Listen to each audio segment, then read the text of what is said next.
right, I'm going to use this anchor chart to complete a plot diagram for Fish Story, and I've got my copy of the text as well. So, the directions say on our anchor chart that we're supposed to read or watch the whole story. We've done that already. If you wish to reread it, pause the video now and do that. The next thing we need to do is figure out the primary conflict.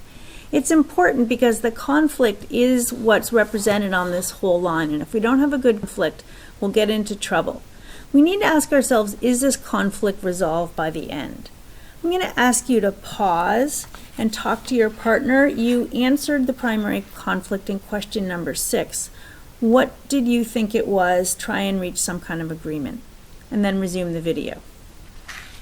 Okay, the conflict that I am going to use is the internal conflict.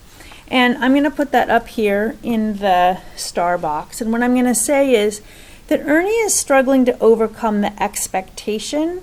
This is an expectation that both he and his dad have, that he's a loser.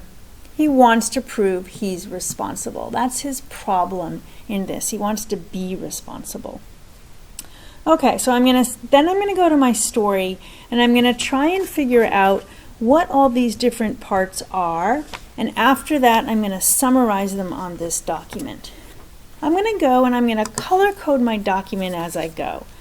So I'm going to look at step number 3, and it says, what's the story's background and when does the actual conflict in this story begin?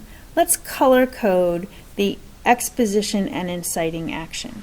Okay, usually the exposition is the first thing, and in Fish Story we learn right away that Ernie's dad thinks he's a big screw-up and that his history of jobs shows that he hasn't done any of them well. So all of this is background. It happened before the story began. It's the exposition. It introduces us to Ernie and his problems.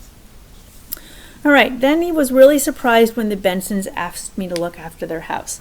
That's what kicks off the events in this story and starts the problem that's going to be dealt with here. So this is the inciting action, and I'm going to, usually it's a very specific moment, and I'm going to actually highlight the language that's the inciting action, whereas I just kind of ran a marker along the side for the inciting action. All right, we know that after the inciting action, most of the story is the rising action. It's the conflict in the story developing. And it sure does that. She gives him instructions and he says, yeah, I think I can do that. And then some more about feeding the fish.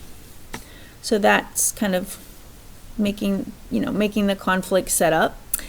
And then he has baseball practice, and the first day he discovers Jaws is floating on top of the water. That's a bad development. That's not making him look more responsible. And his dad's going to be mad at him. That's not what he's wanting. Okay. Then he checks and Ernie's really, really dead. See, then he has a nightmare about Ernie. That's not making things better. Finally, he goes and gets another fish to replace Jaws. Now, I might think, maybe that's a little bit of responsibility. Does this really turn around and prove he's responsible to everyone? No, not yet, because down here, the fish is looking at him, and Ernie knows he did wrong, and he's still feeling bad about this. So that's still the rising action. Then the Bensons get home. Well, that's going to make things more tense. It's really kind of getting to this point of maximum tension, but nothing's turning around the story yet just because they're arriving home.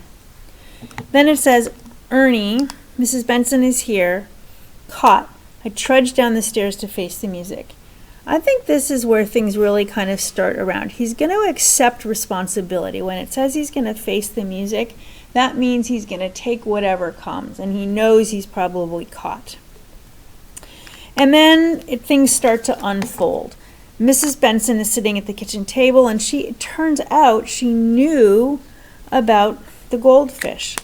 I want to point out, just going back here, that I made the climax a very short piece of the text. And I highlighted the actual line instead of just in the margin. All right, so Mrs. Benson knows that Jaws was already dead. Some people might say that this is actually the climax. I felt like running because he's not totally proving that he's responsible yet, but we could debate about that.